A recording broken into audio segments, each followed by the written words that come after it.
compañeros, de nuevo muy buenas noches.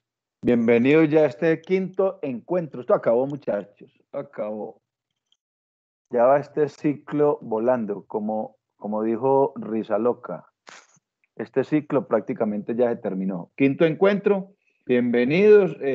Como siempre y es de costumbre, les informo que la sesión va a ser grabada, pues a fines de hacer consulta, a fines de generar la evidencia de que aquí estuvimos, de que ustedes estuvieron conmigo hoy acompañando este quinto encuentro presencial, asistido por herramientas tecnológicas.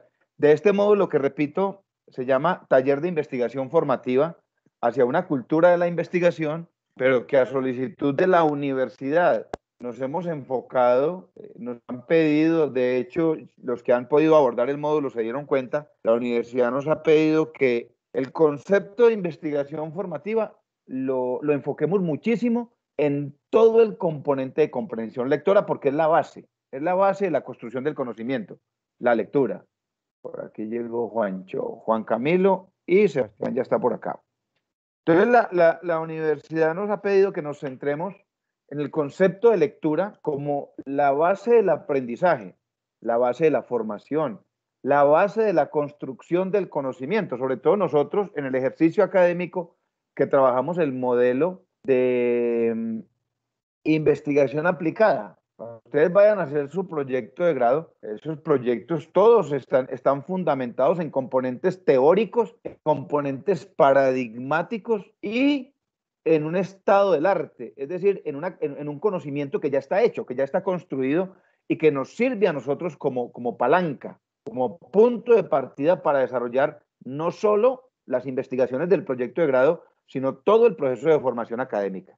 Entonces, la base, el abordaje de esos documentos que ya existen, definitivamente es la lectura. Ahora, no quiere decir, escuchen bien, muchachos, no quiere decir que la única herramienta sobre la cual se trabaje la investigación formativa sea la lectura. No, es el punto de partida, lógicamente, es el punto de partida, digámoslo así, es la mamá de todas las demás actividades, la lectura, pero no la lectura como una actividad de unir letras, sino desde el punto de vista de la comprensión, de la contextualización de lo que se lee. Son muchas otras herramientas y por eso, pues aquí si bien nos estamos centrando en todo el componente de lectura y de comprensión de lectura, pues estamos abordando también otros elementos. Por ejemplo, para dentro de 8 días vamos a tener el ensayo y ahorita hablamos un poquitico del tema, el ensayo o el escrito argumentativo que ustedes van a formular. Entonces,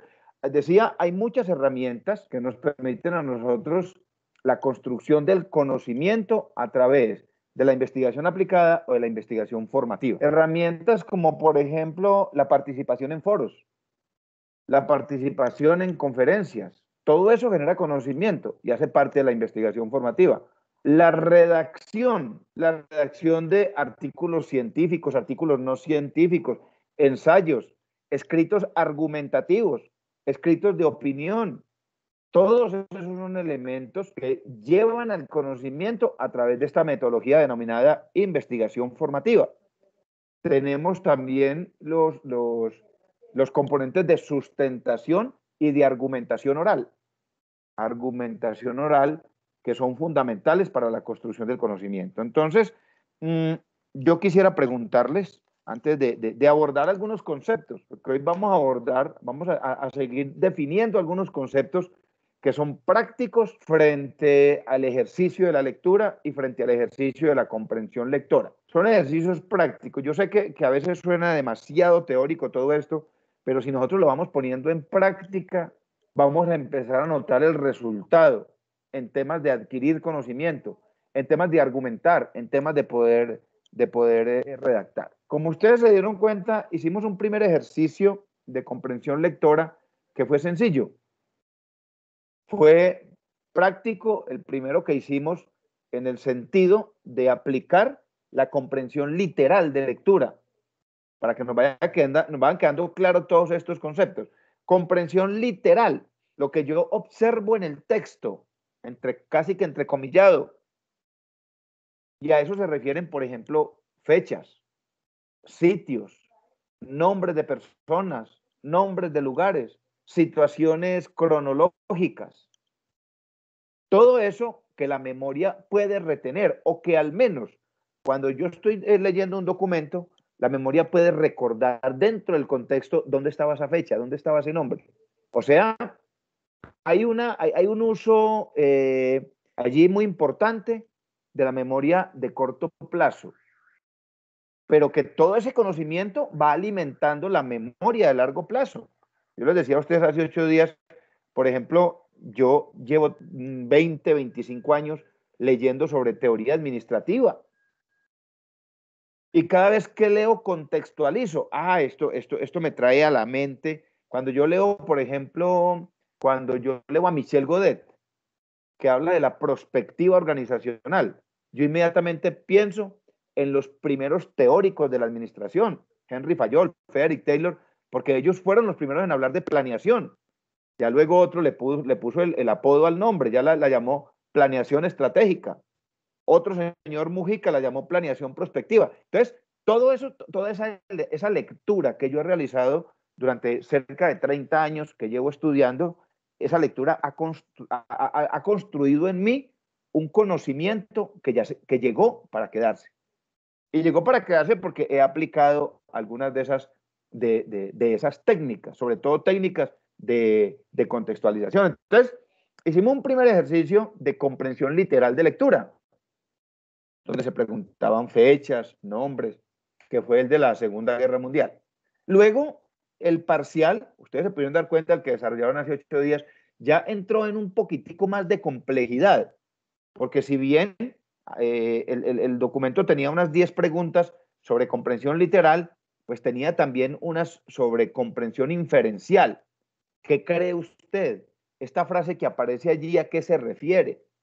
¿Cómo contextualiza usted esta frase con lo dicho por el autor? Y algo muy importante, si ustedes se dieron cuenta, pues es un artículo, o sea, si se dieron cuenta, no, se dieron cuenta ustedes que es un artículo relacionado con el departamento del Quindío y con la construcción de una cosa que se llama la cultura de la quindianidad. Yo no he leído no he revisado los documentos. Hoy voy a subir la primera nota, a cargar la primera nota del primer parcial. Al final subiré las de seguimiento. Hoy voy a hacer la de primer parcial. Yo quisiera preguntarle a alguno de ustedes, si alguno quiere opinar, que sé que el tema es bien interesante. ¿Quién de ustedes estuvo de acuerdo con el autor, Armando Rodríguez, con el artículo que leímos hace 8 días? De que definitivamente en el departamento del Quindío hay que entrar en la era de la construcción de una nueva identidad, de una nueva cultura, de la identidad de la quindianidad. Recuerden lo que él mencionaba. Primero fue la época de la colonización antioqueña. Entonces tenemos un legado de los antioqueños muy fuerte en el departamento del Quindío en términos de dialecto, en términos de infraestructura, en términos de hechos costumbristas. Entonces vinieron los antioqueños. Ahora, no solo fueron los antioqueños los que colonizaron el Quindío, fuimos colonizados por cundinamarqueses, por boyacenses, por pastusos, caucanos, pero la gran influencia cultural fue del legado antioqueño. Recuerden que Armando Rodríguez menciona por allí que luego, sobre la mitad del siglo pasado, fuimos evolucionando o fuimos cambiando un poco de un legado antioqueño a una cultura propia que fue la cultura cafetera. De hecho, en el año 2011, la UNESCO declara el departamento del Quindío y otros municipios de Caldas y Risaralda como Patrimonio Cultural de la Humanidad, a lo que llamó el paisaje cultural cafetero. Y entonces fuimos construyendo una cultura propia, una identidad al amparo de la taza del café. Entonces ya surgió el traje de las chapoleras, los bambucos al cultivo del café, a las costumbres del campesino, pero se nos cayó el poncho en la década de los 90 con la crisis cafetera que se vivió a nivel mundial y que tuvo una resonancia, tuvo unos efectos muy fuertes en nuestro departamento porque la producción se vino al piso y porque pasamos de ser cafeteros a ser un destino turístico. Hoy en día, lo que se pregunta y le cuestiona Armando Rodríguez Jaramillo es, ¿será que aún tenemos la cultura, la quindianidad está cimentada en la cultura del café o será necesario construir una nueva cultura? A ver, alguno de ustedes, en términos de contextualización, ¿qué opina? ¿Quién quiere dar su opinión? Profe, buenas noches, Carlos Arturo Oye, Gómez. Carlitos, cuénteme, a ver, ¿para usted qué piensa?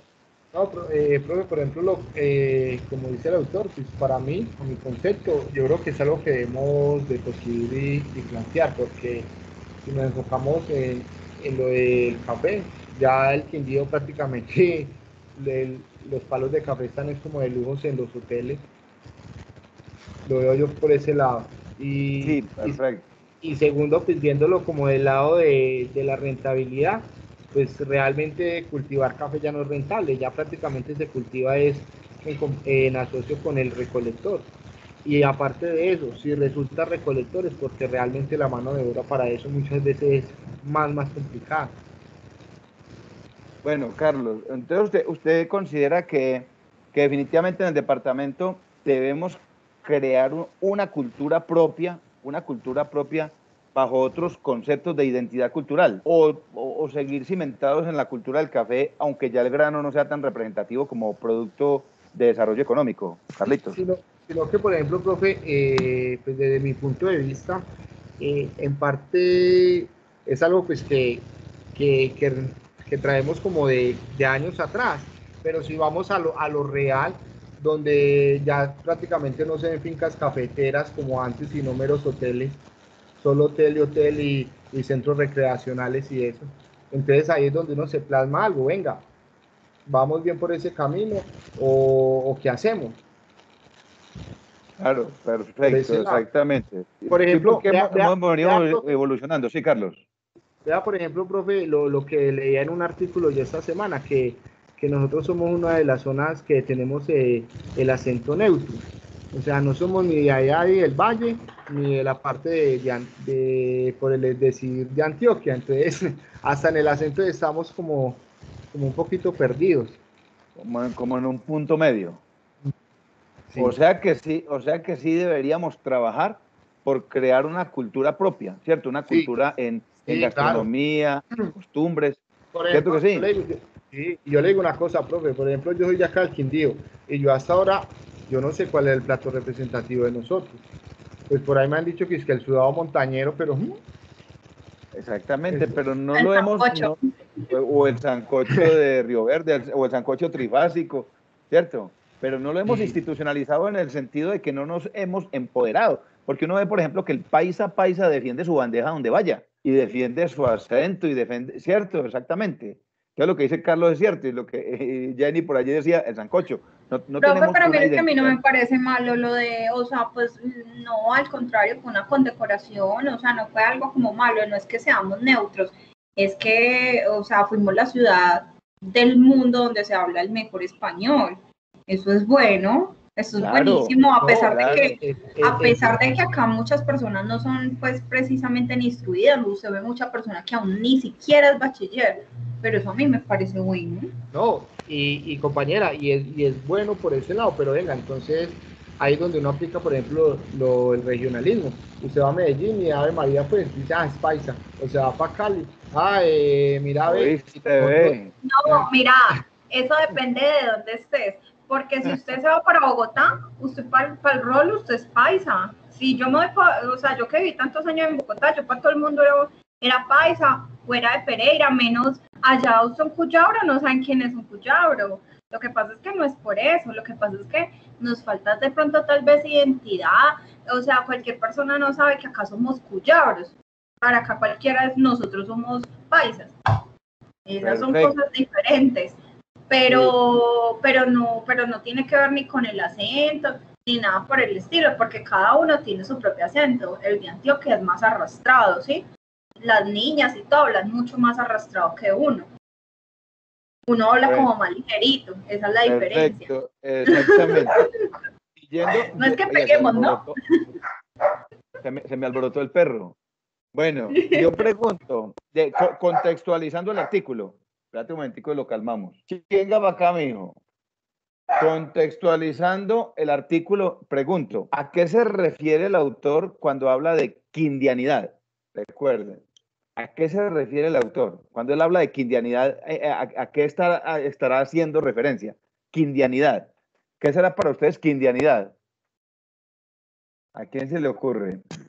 Ya lo mencionó Carlos y lo mencionó Jenny, de manera indirecta lo definieron. ¿Qué será quindianidad? ¿Cómo lo definen ahí con el contexto?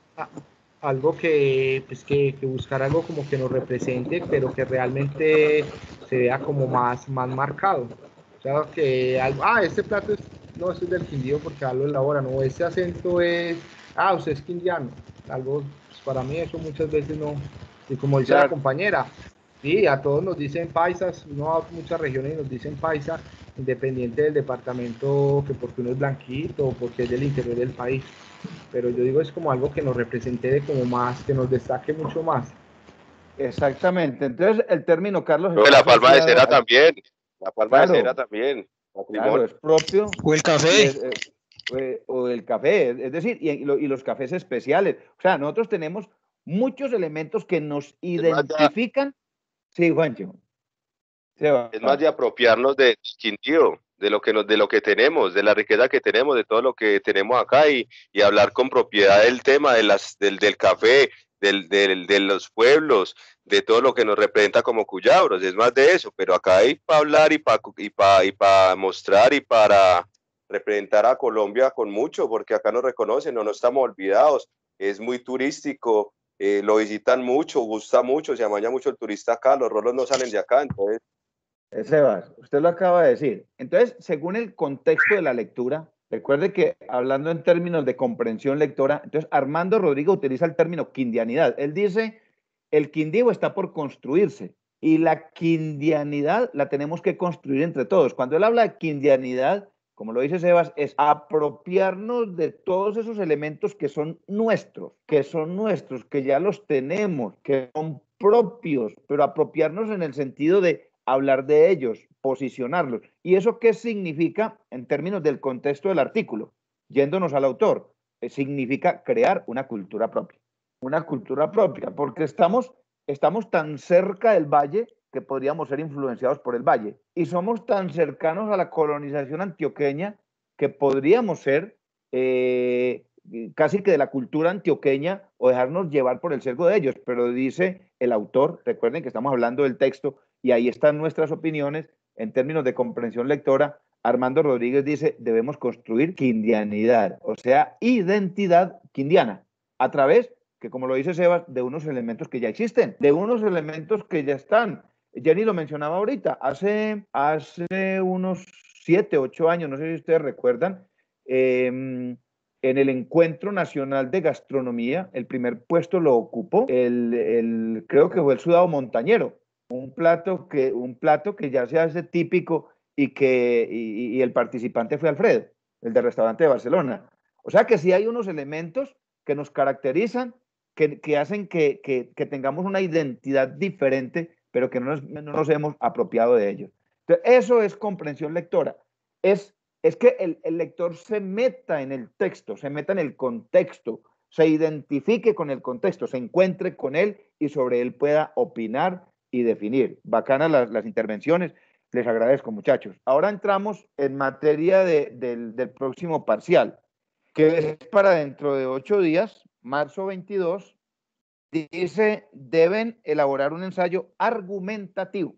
Ahorita vamos a ver allí en los tipos de textos. Los ensayos argumentativos o los escritos argumentativos o los textos argumentativos son aquellos con los que el escritor, el ensayista o el relator busca convencer a un público a través de elementos de juicio de valor ciertos o que se consideran ciertos. ¿Me hago entender? Por eso decíamos que el ensayo mínimo debe tener 3 fuentes de consulta. Mínimo debe evidenciar 3 fuentes de consulta, porque con eso es que usted va a tratar de convencer a un lector. Dijimos que el tema del ensayo debe ser un tema relacionado con su área de formación. Ustedes son todos de un mismo programa, compañeros. ¿Quién dijo yo? Sí, somos de administración, ¿no? Sí, exactamente. Entonces, todos son de administración, ustedes se pueden dar cuenta que la administración, ustedes ya vieron, ya me imagino ya vieron fundamentos de administración, o sea que cuando yo les hablo de Henry Fayol, Frederick Taylor, para ustedes no son señores extraños. O les hablo, por ejemplo, de Elton Mayo, teoría humanista de la administración, no son nombres que resulten extraños para ustedes, porque ya los debieron haber escuchado por allá en algún lado. Entonces, la administración es la ciencia, recuerden, la administración es una ciencia. Una ciencia. La palabra administrar se deriva de la unión de dos palabras etimológicamente. Ad, que significa hacia, y ministrare, que significa orden, disciplina. O sea que administrare significa orientar hacia un objetivo con disciplina, con trabajo, con orden.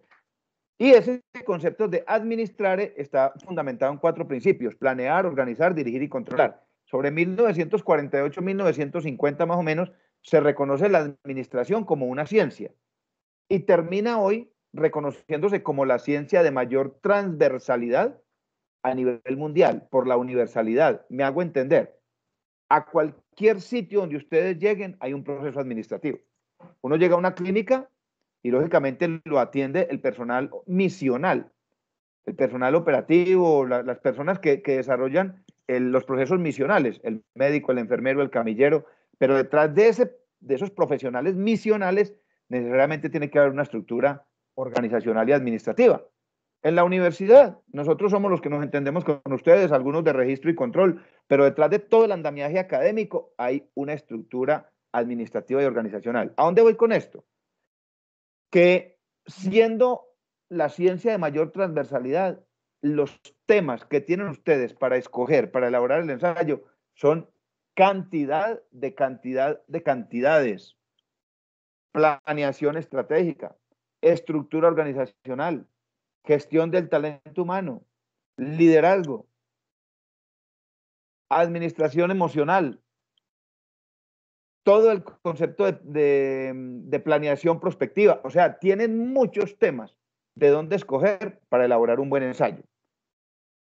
Ese ensayo, recuerden, mínimo consultar 3 fuentes que yo les expliqué dónde podemos acceder a través del mismo Google académico. Con el solo Google académico, él los lleva a otras bases de datos como Cielos o como Dialnet, que tienen mucha credibilidad a nivel mundial. Hay otras que son difíciles porque cobran. Por ejemplo, Scopus cobra para hacer las consultas, pero el Google académico no cobra. Y ahí van a encontrar, inclusive en el Google comercial. Ustedes en Google comercial escriben planeación estratégica y de Alberto Chavenato como claves de búsqueda y él le baja inclusive libros, le baja artículos, le baja revistas, le baja muy buena información. Entonces, mínimo vamos a consultar 3 fuentes. Lo vamos a redactar en normas APA. ¿Y con qué lo vamos a completar, muchachos? El ensayo lo vamos a subir a plataforma y dentro de 8 días, que es el parcial lo vamos a completar con una intervención de cada uno de ustedes. ¿En qué va a consistir la intervención? Va a ser muy sencilla. Simplemente va a contar en qué consistió su ensayo, cuál fue el tema que seleccionó, qué destaca de importante en ese tema que usted seleccionó. Mire, Puerta, es que yo seleccioné la importancia de la gestión del talento humano en las organizaciones y encontré por allá un señor que se llama Peter Senge, que dijo una frase importantísima, que el capital más importante en una organización es el capital humano y el capital del conocimiento, y que el éxito o el fracaso de una organización depende exclusivamente del talento humano y de la gestión del conocimiento que se tenga dentro de la organización. Cuando se habla de gestión del conocimiento, se habla de las personas, no de las máquinas. Entonces, cada uno va a contar cuál fue el tema que seleccionó, cuáles fueron los autores en los que se apoyó, es decir, mencionar brevemente las fuentes, qué orientación le dio al tema y cuál fue la importancia o cuál es la importancia que usted destaca de lo leído. ¿Qué es la importancia? ¿Cuál es la importancia o los elementos más importantes que usted encontró en el desarrollo de su ensayo o de su escrito argumentativo? Recuerden que llama argumentativo porque tiene unos elementos de juicios con los cuales usted desea demostrar una tesis que usted se formula. Jenny, quería decir algo. Sí, señor, quería preguntarle, o sea, puede ser cualquier tema que nosotros queramos, siempre y cuando sea de administración. Siempre y cuando esté enmarcado en el área de formación académica, o sea, en la administración. Y le acabo de mencionar una cantidad: competitividad, gestión del talento humano, gestión del riesgo. Es un tema hoy tan de moda en las empresas. ¿Qué otro tema hay muy de moda hoy en día en las empresas? La planeación prospectiva, ¿ya? El cuadro de mando integral, el balance scorecard, la teoría, o coger alguna teoría administrativa y consultar 3 o 4 autores y sobre eso desarrollar un buen ¿Por qué ensayo. le quería hacer la consulta? Es que pues yo ya lo estoy empezando a desarrollar porque pues usted nos había dicho como desde el principio, ¿sí? Sí, claro. Entonces yo escogí como el arte de guerra aplicado a la administración. Entonces no sé si está, pues o sea, Claro. si entraba como dentro de... Usted sabe, Jenny, bueno, ya veo que ha leído el tema. Ya veo que ha leído el tema. ¿Usted sabe de dónde surgió o dónde nació la palabra estrategia, Jenny? ¿Sí sabe dónde nació? Usted misma lo acaba de decir y dijo la palabra clave, la que es. Sí, de la misma guerra de saber De la guerra. cómo voy a atacar y cómo voy a De llegar la para guerra. venderle o para La, hacerle. la palabra estrategia surgió en los campos de batalla, surgió en la guerra. Y hoy en día, esa palabra estrategia se utiliza en todos los componentes de la administración: estrategia de mercado, estrategia de marketing, estrategia de desarrollo económico, estrategia de gestión del talento humano. Entonces, la guerra jugó y sigue jugando un papel fundamental en el desarrollo de las organizaciones a nivel mundial. El tema, y bueno, Jenny, ¿y ha encontrado autores, textos base que le sirvan como guía, como fuente para el desarrollo del documento? ¿Ya los ha visto? Pues, profe, no es que lo tenga así como tan desarrollado y voy despacito y porque pues también quería consultarle porque es que tenía como la duda si podía ser como sobre lo que uno quisiera, No, ¿sí? perfecto, perfecto. Lo importante es que, Jenny, que le dé el enfoque. Es decir, la guerra como Pues elemento. en el momento he tocado, pues he visto lo que es de Robert Greene, Sí. ay, ¿cómo es que se llama? Ay, se me olvidó. Como Sun Tzu, algo así, que también vi que hablaba pues también como de esa, como de la parte de cómo empezó, cómo surgió. Sí, de hecho hay varios libros que tienen ese enfoque, Jenny. Lo que no sé si Sí, se el consigan de en Toyota internet. también, estuve mirando Toyota. que Toyota también fue uno de los primeros pues, que lo puso como en práctica. Y hay un libro que se llama Estrategia. No recuerdo el autor, pero no sé si se consigan algunos resúmenes, que es exactamente cómo se trajo la estrategia de la guerra a la estrategia de la administración y el desarrollo de las organizaciones. El tema es ¿Cuál perfecto. será? ¿Será la de la estrategia del Océano Azul? Esa es una. Estrategia Océano Azul es una. Pero hay otro libro que llama Estrategia, solo Estrategia. Pero Estrategia Océano Azul sí, también hace parte del componente Vela, mira. de desarrollo organizacional. Perfecto, Jenny. Muchas gracias. ¿Alguien más tiene alguna duda, tiene alguna inquietud con respecto a la elaboración del ensayo? Bueno, igual yo voy a estar muy pendiente. Igual yo voy a estar muy pendiente de por si tienen alguna inquietud, si necesitan un empujoncito, porque pues lógicamente a la hora de redactar empieza uno como a encontrar tropiezos, o a la hora de elegir el tema, de pronto se nos olvida un poquitico cómo hacer una cita, y la idea es que a ustedes les quede muy claro. Recuerden, taller de investigación formativa tiene el componente de lectura y comprensión lectora, pero tiene también el componente argumentativo. Es decir, yo no me puedo quedar con lo que leo, yo lo tengo que transmitir, lo tengo que comunicar. ¿A través de qué? A través de la escritura, a través de la oralidad, a través de la oralidad, que es tan fundamental en los procesos de investigación aplicada o de investigación formativa. Hoy, entonces, vamos a seguir definiendo algunos conceptos un poco teóricos, pero que quiero que nos apropiemos de ellos. Yo lo que quiero es que ustedes destaquen, muchachos. A mí me fascina, por ejemplo, cuando Carlos Arturo decía ahorita, Profe, es que yo esta semana, yo leí un documento, leí un artículo. Qué bacano que nosotros diario leyésemos por allí una paginita de algo que nos guste.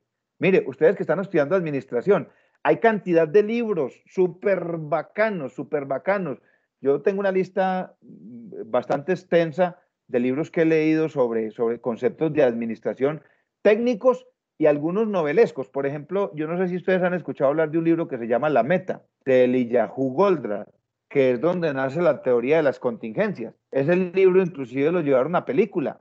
Muy bacano, es un libro viejito por allá de 1970, 1980, pero es muy bueno porque además de ser una novela, o sea, muy fácil de leer, un género literario muy novelesco, pues está desarrollando a través de la novela un componente técnico de la administración que se llama la teoría de las contingencias.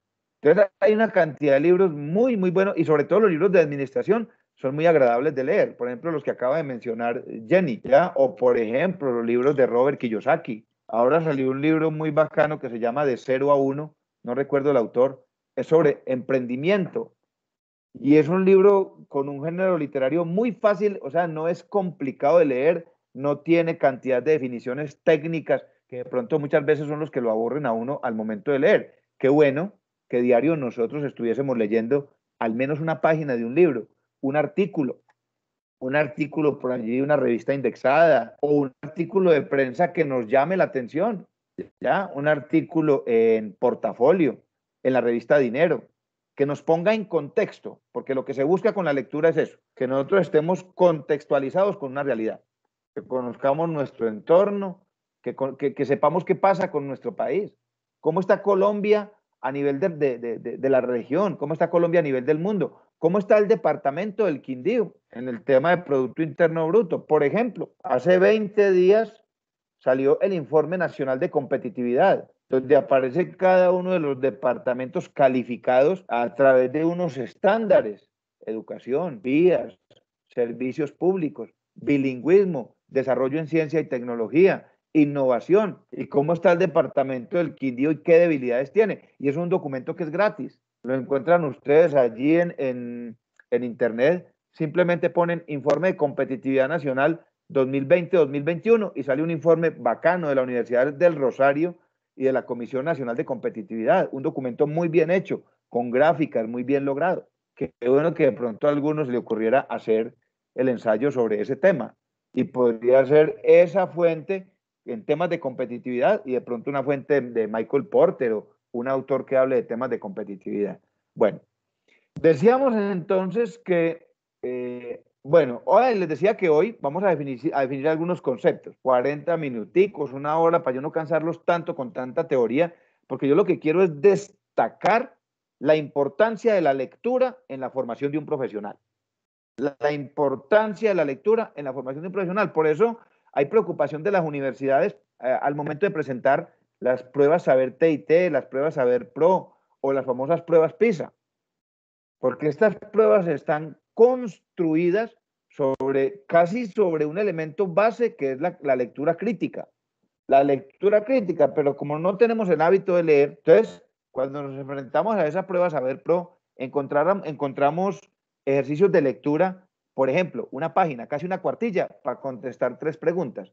O nos angustiamos o nos da pereza y tratamos de responder ahí simplemente al pinochazo, ¿ya? Entonces, destacar en este módulo la importancia de la lectura y sobre todo la lectura crítica, o sea, la lectura que genere juicio, la lectura que genere duda, la lectura que genere cuestionamiento, que es todo este ejercicio de la lectura académica. Entonces vamos a definir esos conceptos y al final, como ya es costumbre, al final les dejo en plataforma para la última media hora, 40 minutos, les voy a dejar un ejercicio, un cuento de Julio Cortázar, escritor argentino que nació por ahí en 1914 y murió en 1984 y que tenía la muy buena costumbre de escribir libros enredados. Entonces escribió un cuento que no tiene sino como 2 párrafos, es cortiquitico, pero que invita al lector a contextualizarlo, o sea, él lo escribió enredado, cogió las palabras Cogió una frase bien escrita y lo que hizo fue intercalar las palabras. Unas las pasó para acá, otras las pasó para allá, las regó. Entonces lo que busca es que el lector organice los párrafos de manera coherente, se identifique con la lectura y vaya organizando cada línea que encuentre la coherencia de la lectura, porque recuerden algo, leer no es solo juntar palabras, ahorita lo vamos a ver, ¿ya? Leer es contextualizar, es darle coherencia, es entender la intencionalidad de un escritor, de un ensayista o de un autor. Entonces, al final, ahí en plataforma irán a encontrar sobre las 7:30, 7:40, les dejo entonces 7:45 para que se diviertan con ese ejercicio. El ejercicio es divertido. Entonces, lo hacemos y lo regresamos a plataforma en la última media hora. Bueno. Aquí está cargando un archivo para compartirlo.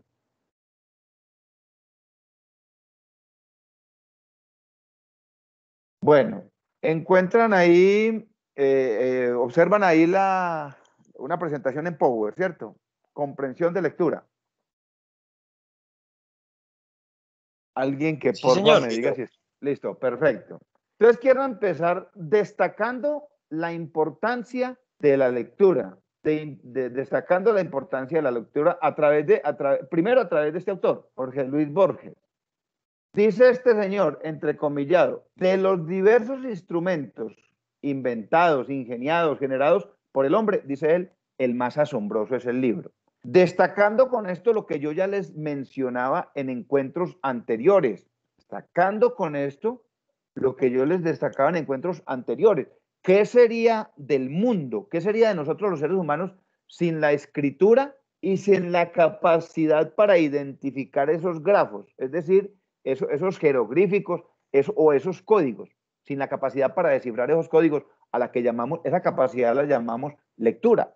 Entonces, por eso dice Jorge Luis Borges que el invento más importante, más destacado de la humanidad, se llama el libro, no refiriéndose únicamente al contexto de un formato específico, de una cosa con hojas, de una portada, no, refiriéndose en términos generales a la escritura. Es decir, él lo que está diciendo acá es que el invento más importante de la humanidad es la escritura, porque a través de ella y a través de la lectura, que es la capacidad de descifrar esos códigos, la humanidad ha podido construir la historia, ha podido generar tecnología, ha podido generar el desarrollo en la ciencia y la tecnología. ¿Qué tal que lo que se hiciera no pudiera quedar escrito o no pudiera quedar en unas memorias que luego se fuesen conociendo de generación en generación? Y dice entonces Jorge Luis Borges que el libro o la escritura o todos estos elementos que permiten transmitir el conocimiento se convierten en una extensión de la imaginación y la memoria. Es decir, al libro o al documento no solo se trasladan las ideas de las personas desde su imaginación, sino desde lo que recuerdan, desde lo que han vivido, desde hechos históricos. Entonces, destacar la importancia de la escritura y la importancia de la lectura en términos de generación de ciencia, de generación de conocimiento, de generación de nuevas ideas, de generación de desarrollo y de desarrollo económico y social. Dice Borges que la lectura lo que busca es crearle creatividad al cerebro. Escuchen esto a mí me pareció grandísimo, me pareció grandioso, me pareció inmenso. La lectura lo que le permite es crearle imaginación, crearle creatividad, crearle capacidades al cerebro. La lectura le permite al ser humano acceder al conocimiento, acceder a nuevos saberes, pero miren ustedes lo más importante. Miren el componente más importante de la lectura según Borges. El componente más importante de la lectura es que ese conocimiento que nos da la lectura nos permite a nosotros replantear situaciones. Nos permite cuestionarnos. nos permite preguntarnos. Por eso la personita que nunca sabe nada, a todo tiene que decir que sí, o a todo tiene que decir que no, por miedo a equivocarse. Entonces lo que busca la lectura es que nosotros replanteemos, él utiliza un término muy bacano. Él dice, la lectura nos lleva a otro mundo o nos permite replantear el nuestro. Qué bacano ese concepto. Qué bacano ese concepto. Si yo voy a hablar de política y quiero replantear el mundo de la política, tengo que leer de política. Si yo voy a hablar de ciencia y quiero replantear el mundo de la ciencia, tengo que leer y conocer sobre ciencia. Y dice, remata Borges su frase diciendo que la lectura nos lleva inclusive a encontrar soluciones a problemas que creíamos que no existían. Más hoy en día, cuando tenemos una herramienta tan democrática como es la Internet, cuando tenemos acceso al conocimiento. Miren, en administración, en competitividad, hay una cosa que se llama innovación abierta. Innovación abierta y vigilancia tecnológica, que en qué bueno que si alguno quiere hacer el ensayo en ese tema de vigilancia tecnológica, tengo buenas fuentes. Innovación abierta y vigilancia tecnológica. ¿Qué significan esos dos conceptos?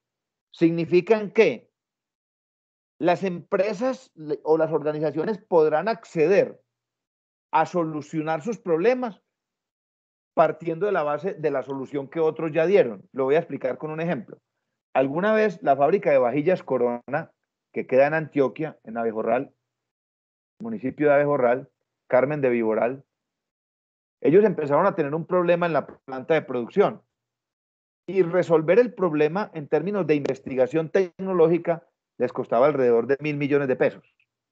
Aplicaron el concepto de vigilancia tecnológica e innovación abierta y se dieron cuenta que una empresa en la China había tenido el mismo problema y lo lograron resolver. Negociaron con esa empresa de la China a pesar de ser competencia y encontraron la solución con menos de 100 millones de pesos, cuando en proceso de investigación les valía más de 1.000.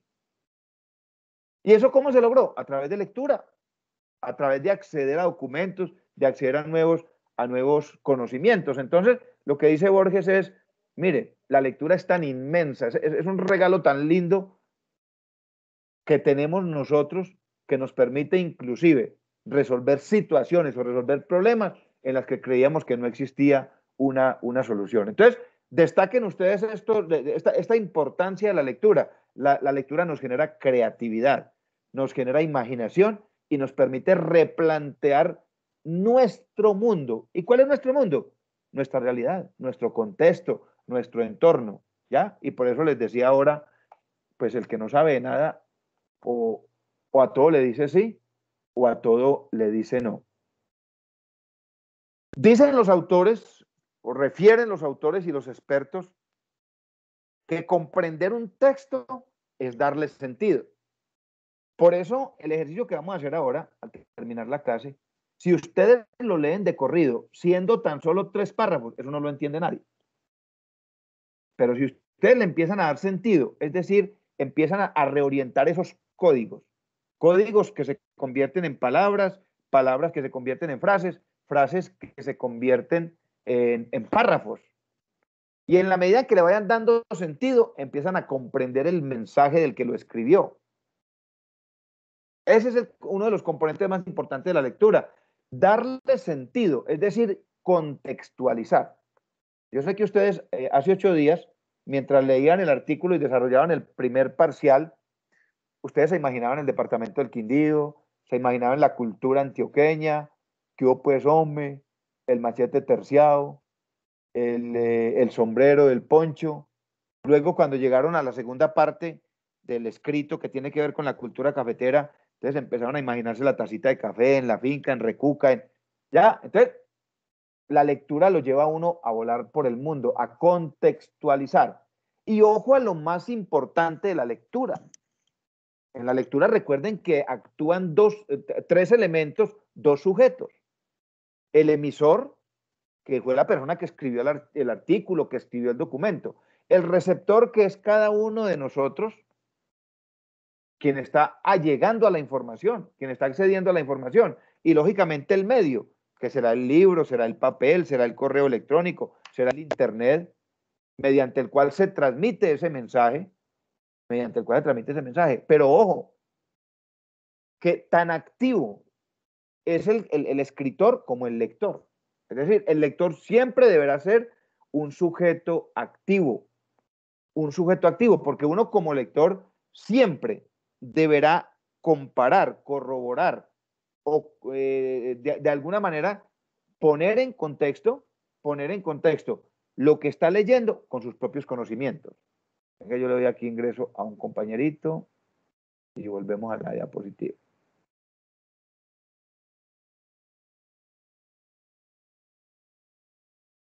Ahí sigue la diapositiva, compañeros de lucha, ¿cierto? Sí, señor. Listo. Entonces les decía, el lector siempre deberá ser un sujeto activo en la medida en que compara lo leído con sus propios conocimientos. Es decir, uno como lector siempre tiene que estar interactuando con el texto. Por eso es tan bueno o es tan importante o suena muy interesante escoger unos textos que tengan que ver con su área de formación académica, salvo cuando uno está con textos literarios tipo novela, que le gusta de pronto, o leer, por ejemplo, textos de superación personal, o textos de desarrollo económico como los de Robert Kiyosaki, El cuadrante del dinero, bueno, todos estos temas. Pero siempre uno deberá ser sujeto activo en la medida en que contraste sus propios conocimientos con los conocimientos que está adquiriendo a través de la lectura. En términos técnicos, el texto ofrece una información visual, pero ojo, cuando nosotros hablamos de comprensión lectora, uno dice lectura y de inmediatamente se imagina un texto en palabras. Inmediatamente se imaginan los párrafos, se imaginan las letras conformando palabras, las palabras conformando párrafos y los párrafos conformando textos. Pero no. Dentro del componente de construcción literaria aparece la lectura de gráficos. De hecho, los gráficos se convierten en herramientas fundamentales de la comprensión lectora. Por ejemplo, los mentefactos, los mapas conceptuales, los mapas mentales. Entonces, el texto, el libro, ofrece una información que es visual, porque la estamos viendo, la estamos observando. Entonces, en el libro encontramos los párrafos, encontramos gráficas. Yo puedo encontrar libros, por ejemplo, los informes del DANE, tienen muchísimas gráficas de barras, de pasteles, de diagramas de Gantt, inclusive figuras, gráficas y figuras. Y el lector aporta en el proceso de la lectura la información no visual. ¿Cuál es la información no visual? La que tiene en su cabecita, sus experiencias, los conocimientos previos adquiridos. Y entonces ahí es donde se unen los dos componentes para lograr una verdadera herramienta de comprensión lectora. La información visual que viene en el texto y la no visual, que es la que aporta el lector, repito, con sus conocimientos, con sus experiencias, con su formación académica. Se debe dejar claro que la comprensión de lectura o la lectura en términos generales, la lectura, digámoslo un poco coloquial, leer no significa juntar palabras. O sea, leer no es hacer un seguimiento palabra tras palabra y en un proceso lineal. Leer, el término de lectura está orientado a entender un significado. Primero, el significado de la palabra, porque recuerden que una palabra puede cambiar de significado dependiendo del texto y del contexto. Entonces, primero, entender el significado de la palabra. Luego, entender el significado de una unidad, como una oración o un párrafo. Y luego entender el significado de un texto completo. Para poder llegar a eso, escuchen bien, muchachos, porque es que a veces nos pasa lo siguiente en términos prácticos. A veces tomamos un texto y le damos vueltas, vamos por acá, vamos por allá, leemos de una forma, leemos de la otra y no entendemos ni pío. Por eso es tan importante la información no visual. Es decir, ¿qué tanto conocimiento tiene ya adquirido usted sobre el tema? Porque si estoy abordando una temática que es totalmente nueva para mí, donde hay muy poca información no visual, es decir, donde en mi memoria de corto o de mediano o largo plazo, donde en mi mente hay muy poco sobre el tema que estoy leyendo, pues tendré que ir a fortalecer esa información no visual.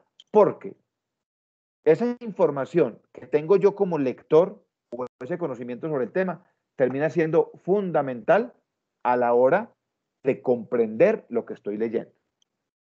A la hora de comprender lo que estoy leyendo. Por eso, si yo no soy médico y voy a leer un vademecum con una información y una terminología demasiado técnica, pues se me irá a dificultar muchísimo, porque hay muy poca información no visual.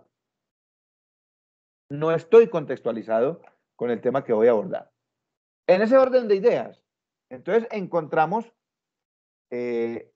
diferentes tipos de textos. Diferentes tipos de textos. Y dependiendo de cada uno de los textos, entonces uno prepara esa información no visual y se prepara para abordar la temática. Entonces, existen los textos que son descriptivos. Descriptivos. Como su nombre lo indican, buscan describir, pero en términos estáticos. Un texto descriptivo generalmente aborda un elemento, un sujeto, que puede ser una persona, que puede ser un elemento físico, y lo describe en un momento de su historia, es decir, es una radiografía. Un término descriptivo es una radiografía que se hace sobre un objeto, un lugar, una situación, y en el que se destacan las características de ese elemento que se está describiendo. A eso llamamos un texto descriptivo. Un elemento, un escrito descriptivo. Tenemos los textos narrativos. Los textos narrativos son aquellos que cuentan o relatan acciones que han sido realizadas por sujetos, por elementos, inclusive hay textos que son narrativos, textos narrativos tipo fábula, que describen o narran una historia real o que puede ser también una historia ficticia, textos narrativos. Tenemos también los textos explicativos. Hay muchos textos, por ejemplo, en términos de ensayos. Términos de ensayo, hay textos o en términos de investigación, hay resultados de investigación que son descriptivos y son explicativos. El término explicativo es aquel que además de informar, que además de describir un fenómeno o un hecho, trata de explicarlo. Se le conoce también como texto expositivo. Expone una situación, la explica. Generalmente, no siempre, pero generalmente un texto explicativo viene acompañado de elementos descriptivos. O muchas veces el texto es casi que 50-50, un 50% descriptivo, un 50% explicativo frente a un fenómeno, frente a un hecho, frente a una persona, frente a un objeto o frente a una situación. Lógicamente, para desarrollar un texto explicativo, pues se debe llegar de una manera mucho más profunda al conocimiento de la situación, porque no cualquiera podrá explicar una situación simplemente de manera aleatoria.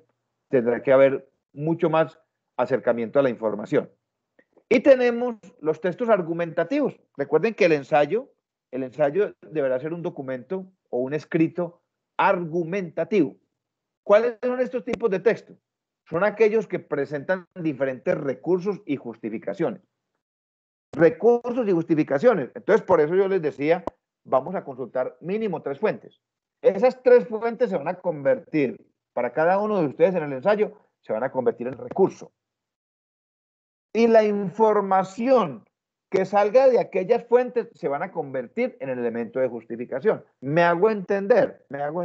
Por ejemplo, Jenny está trabajando la estrategia como principio tomado de la guerra aplicado a la administración de empresas. Y entonces ella tiene un autor con su obra, que es el recurso, y saca una cita bibliográfica de allí, una cita textual breve o textual extensa, y esa cita le va a permitir a ella justificar su tesis, alegar su tesis y lograr convencer, lograr persuadir a un lector sobre su punto de vista, pero siempre apoyado en elementos argumentativos. Tenemos otro tipo de textos. Esto es importante que lo sepamos, muchachos, porque cuando vayamos a abordar una lectura, nosotros tenemos que saber frente a qué tipo de texto estamos. Es lo primero. Ah, bueno, no, este es un texto netamente técnico y tiene que ver con mi área de formación, lo que quiere decir que aquí habrán conceptos que yo conozco, o definitivamente es un texto científico que no corresponde a mi área de formación académica y ni pío con el tema, no lo entiendo.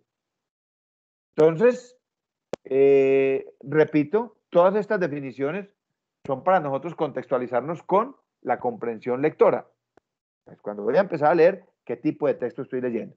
Otro tipo de texto, entonces, son los textos científicos. Generalmente los textos científicos surgen como resultado de un proceso de investigación, aplicación del método científico o aplicación de la metodología de la investigación. Hernández Sampieri y toda su gallada. El resultado final de todo ese proceso investigativo será un documento. Por ejemplo, cuando ustedes entran a Dialnet, a Cielo, al Google Académico, a Scopus, a 50.000 bases de datos universitarias y todo lo demás, encuentran unas cosas que llaman las revistas indexadas.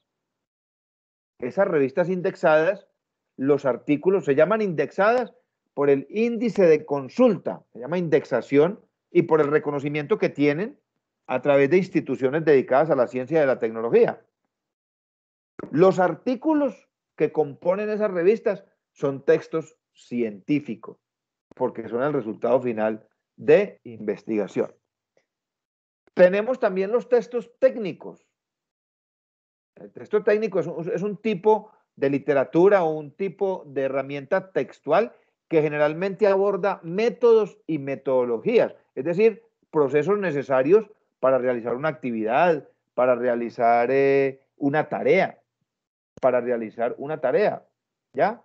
Por ejemplo, cómo reparar un televisor, un manual, elementos metodológicos, o cómo diseñar un manual de procesos y procedimientos. A eso le llamamos textos técnicos, cuando están enfocados al desarrollo de un método o una metodología. Luego encontramos los literarios, que es donde está Gabriel García Márquez, donde están todos estos autores, Jorge Luis Borges, Julio Verne. El tipo de texto literario está más enfocado hacia el concepto de la estética, la poesía, la lúdica, el manejo del lenguaje subreal por encima de situaciones reales, por encima del lenguaje informativo. O sea que de alguna manera el texto literario, si bien muchos contextualizan sobre regiones, miren por ejemplo 100 años de soledad, cómo inmortalizó a nuestro país en un pueblito, Macondo, que termina siendo una mezcla entre lo subreal, entre lo irreal y lo real, pero que de alguna manera no son informativos. Porque si ustedes si vamos a leer 100 años de soledad, pues allí no nos informan puntualmente dónde está ubicado geográficamente Macondo, el pueblo que se menciona allí. No es informativo, no es informativo. El texto literario busca más es la construcción de forma cultural, estética, poética y lúdica. Y tenemos los textos instructivos. Esos textos instructivos pues son muy similares a los textos técnicos, que de alguna manera lo que buscan los textos instructivos es llegar al proceso de formación. Entonces, en los textos instructivos encontramos nosotros los módulos, por ejemplo, o los libros sobre los que se fundamenta una formación académica.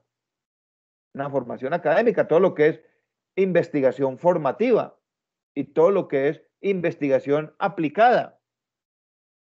Los que consultamos nosotros a diario para hacer el ensayo, los que consultamos para desarrollar un tema, los libros de Chavenato, los libros de Adam Smith, todos esos son libros instructivos que lo que buscan es generar una enseñanza o un conocimiento en el receptor. También se incluyen, por ejemplo, los módulos de las universidades, los manuales, las guías de estudio, libros académicos y todo lo demás.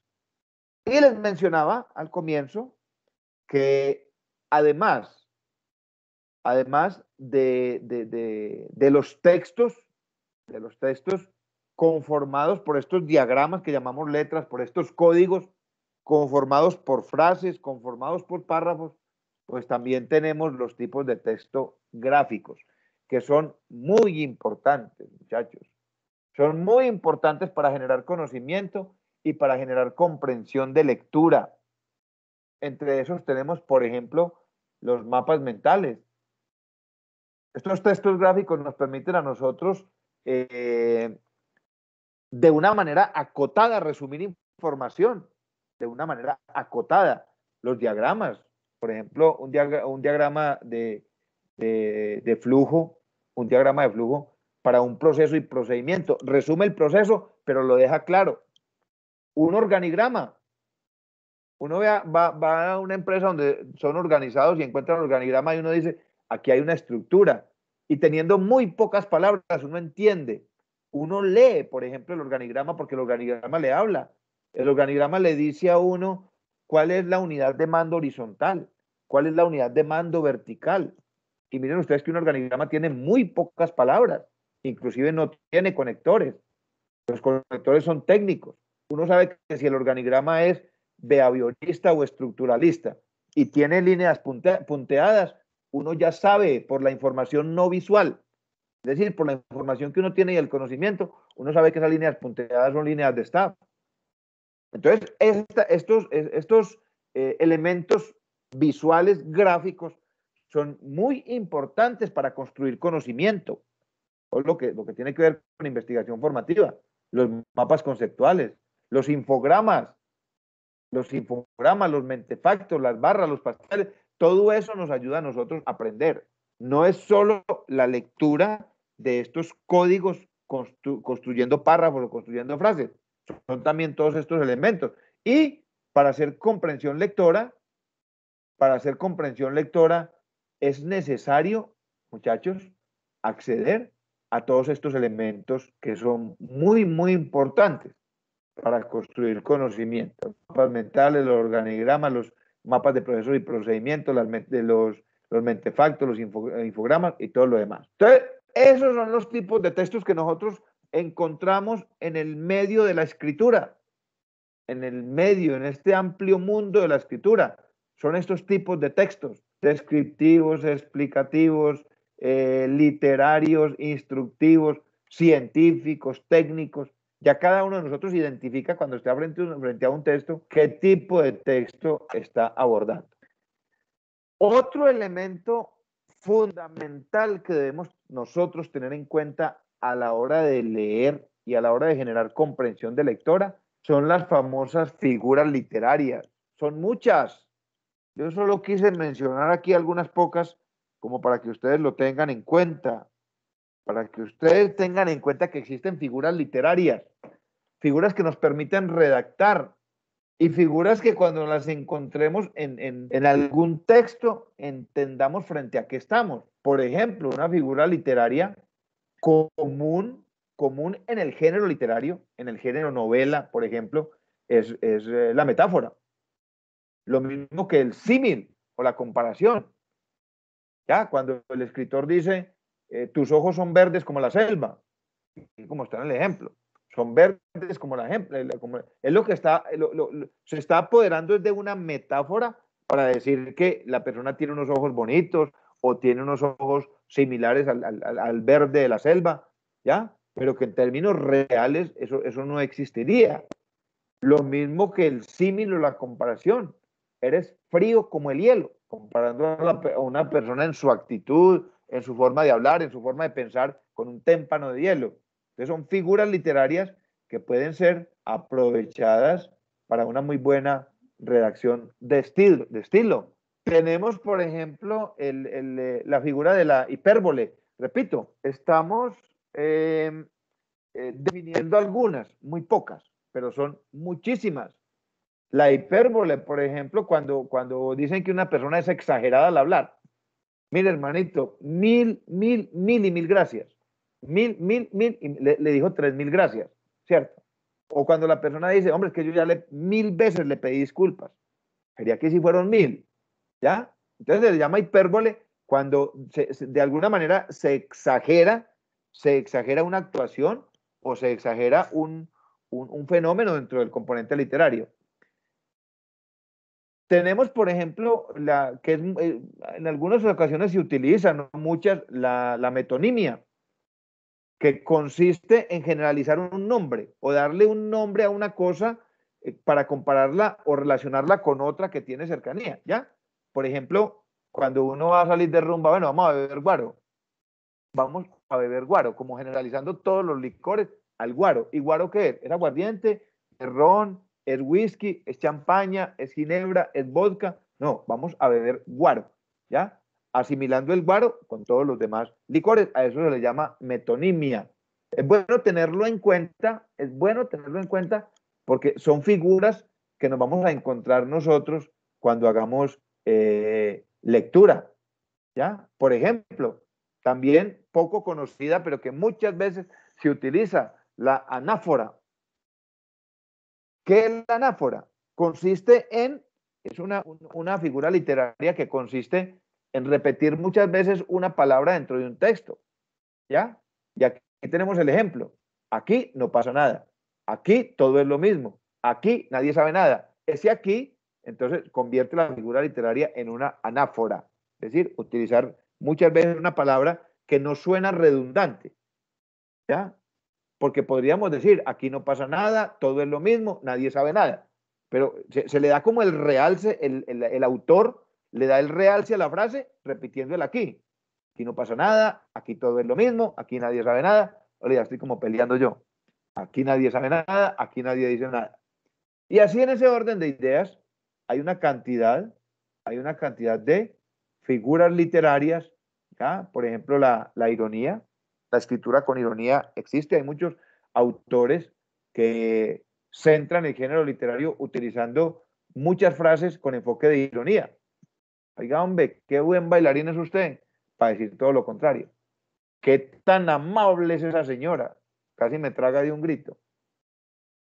Y existen cantidades, encontramos muchísimas. Ahora, repito, en figura literaria podemos encontrar entre 20 y 25 figuras, muchas de ellas poco conocidas para nosotros, pero que de alguna manera se utilizan en diferentes textos o en diferentes composiciones textuales. Ahora, ¿cuáles son los problemas?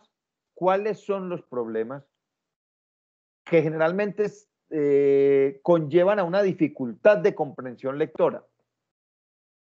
Los problemas que conllevan a una dificultad de la comprensión lectora. El primero, que conocemos como deficiencia en la decodificación. ¿Qué significa la deficiencia en la decodificación? Hombre, que yo no veo bien las letras, o hay una situación demostrada científicamente que se llama la dislexia. Y por ahí hay una película muy, muy bonita sobre el tema de la dislexia. Cómo un profesor obligaba a un niño y el niño no entendía, no comprendía, porque a él se le cruzaban las letras. Entonces, una de las situaciones que nos lleva a la dificultad de la comprensión lectora es precisamente la deficiencia en lograr la decodificación. Ahora, no es solo la dislexia. Cuando hablamos de decodificación, es poder leer correctamente o escuchar correctamente esos grafemas. Esos temas sonoros que traen a mi memoria una recordación. Entonces, cuando hay dificultad para la decodificación, y repito, la decodificación no es solo no conocer la letra, sino no entender la palabra. Si yo llego a un texto donde todas las palabras son para mí nuevas, entonces voy a tener problema en decodificación y voy a tener una carga excesiva en la memoria operativa. O sea, voy a esforzarme demasiado por decodificar y voy a abandonar casi que la posibilidad de comprensión. O sea, no hay un ejercicio cognitivo.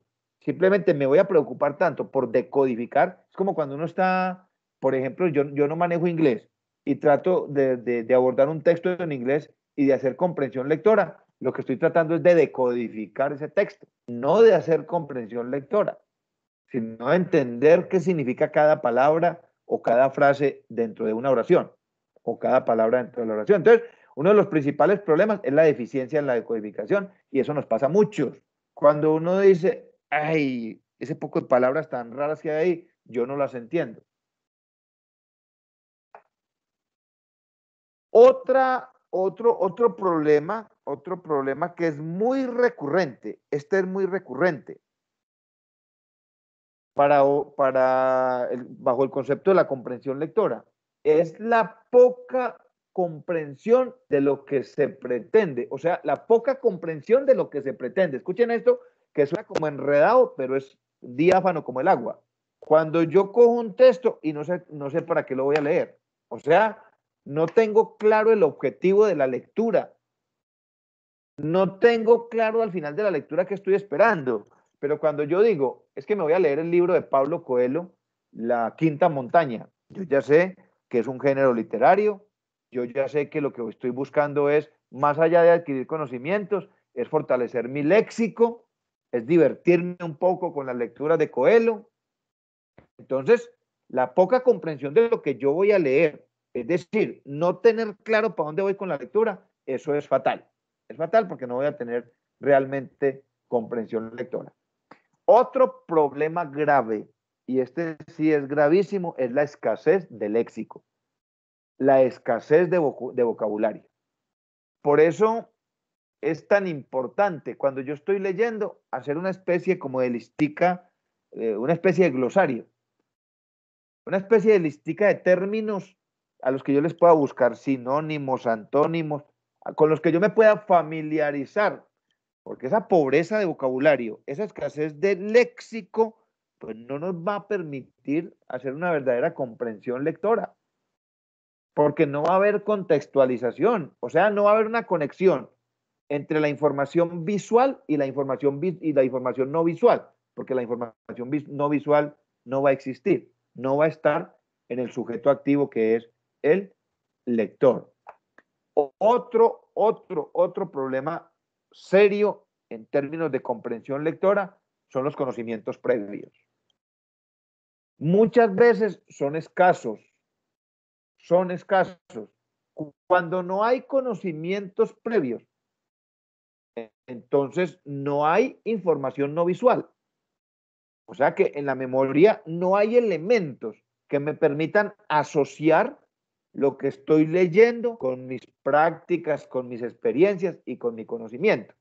Y cuando eso no sucede, entonces yo no puedo desarrollar lectura inferencial, porque si yo no sé realmente de qué está hablando el autor, no me puedo contextualizar con él, no podría atreverme a opinar sobre lo que él está poniendo en el texto. Otro, más grave todavía, el poco o el escaso o el nulo interés por el tema. Yo por eso en el segundo parcial, les dije, muchachos, escojan ustedes el tema. Yo aspiro mínimo a que ustedes escojan un tema con el que se sientan satisfechos, un tema con el que sientan cierto agrado, que tenga que ver lógicamente con administración, pero a algunos de ustedes les gustará el tema de la gestión del talento humano, otros de la gestión del riesgo en las organizaciones, a otros les gustará el tema de la planeación estratégica, a otros el tema de la competitividad. Entonces, cuando hay interés por el tema, pues hay mucho más posibilidad de un buen aprendizaje y de una buena comprensión lectora. Muchachos, miren que yo sé que nos pega a todos. La desatención. Busquemos espacios adecuados para leer y sobre todo cuando estamos haciendo lecturas técnicas, cuando estamos haciendo lecturas con las que estamos buscando generar conocimiento, cuando estamos haciendo lectura recreativa, pues vaya y venga, pero espacios donde no estemos consultando el celular cada 3 minutos. Si somos capaces de compartir la lectura con la música, que seamos conscientes de lo que estamos haciendo, pero buscar espacios muy adecuados, donde prestemos atención, donde podamos hacer relectura de manera tranquila y que no sintamos ningún tropiezo y que nada nos está causando problemas. Entonces voy a dejar ahí, dentro de 8 días, recuerden cómo va a ser el ejercicio dentro de 8 días. Cada uno, en unos cuantos minutos, nos va a compartir a todos los demás cuál fue el tema del ensayo, cuáles fueron las fuentes que consultó, cómo se sintió con el ensayo, destacar la importancia del tema que escogió. Ya Jenny nos adelantó que va a trabajar la guerra como la estrategia, como un elemento surgido de la guerra y aplicado a las organizaciones, a las empresas. Espectacular. Entonces, ese va a ser el ejercicio dentro de 8 días. Entonces, hoy terminamos el ejercicio, son las 7:50. Hay 20 minuticos, media hora, para que hagan el ejercicio que está en plataforma. Es un ejercicio muy bacano, sencillito. Es, creo que párrafo y medio, es una cosa muy cortica. Simplemente es organizar, es así como está escrito ahí.